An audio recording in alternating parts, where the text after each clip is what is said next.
Hello everyone, কেমন আছেন সবাই? আশা করি সবাই ভালো আছেন। আমি জয়া, আমার চ্যানেল জয়কুলো বাংলাতে সবাইকে স্বাগত। আজ আমরা বানিয়ে নিব বিকেলের স্ন্যাক্স হিসেবে ফ্রেঞ্চ ফ্রাইস। কেন বেকার বেকার আমরা রেস্টুরেন্টে যেয়ে দামি দামি অনেক টাকা পয়সা দিয়ে আমরা এইভাবে ফ্রেঞ্চ ফ্রাইস খাবো? তার থেকে ভালো আমরা বাড়িতেই বানিয়ে খাবো। খুব ইজি, খুব তাড়াতাড়ি হয়ে যায়। তাহলে আজ আমরা চলুন স্টার্ট করি বানিয়ে নিই বাড়িতে ফ্রেঞ্চ ফ্রাইস। আমি আলু নিয়েছি 3টে মতো, মাঝারি সাইজের আলু নিয়েছি। এগুলোকে বড় বড় টুকরো করে কেটে নেব।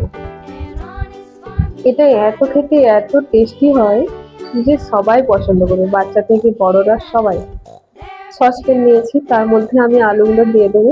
অল্প নুন দিয়েছি, আলুগুলো সেদ্ধ করার জন্য দিয়ে দেবো। বেশি সেদ্ধ করতে হবে না, 50% মতো সেদ্ধ করে নামিয়ে নেব। আমরা একটা বাউল নিয়েছি, বাউলের মধ্যে কর্নফ্লাওয়ার দিয়েছি 2 চামচ, আর অল্প পরিমাণ লবণ দিয়েছি, অল্প পরিমাণ হলুদ দিয়ে মাখিয়ে নেব। অল্প পরিমাণ লবণ দিতে হবে, কারণ আমরা সেদ্ধর সময়ে দিয়েছিলাম, তাই পরিমাণ মতো হিসেব করে দেবেন।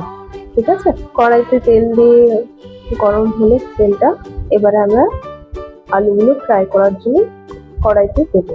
একটা দিয়ে দেখে নিচ্ছি যাতে তেলটা গরম হয়েছে কিনা।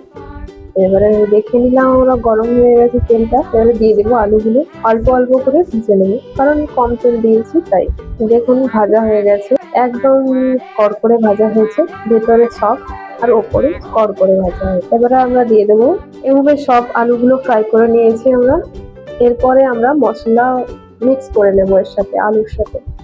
মশলা হিসেবে আমরা দিয়ে দেবো 1 চিমটি লবণ, 1 চিমটি জিরে গুঁড়ো, আর অল্প পরিমাণ লঙ্কার গুঁড়ো দিয়েছি, আর চাট মশলা দিয়ে মিক্স করে নেব।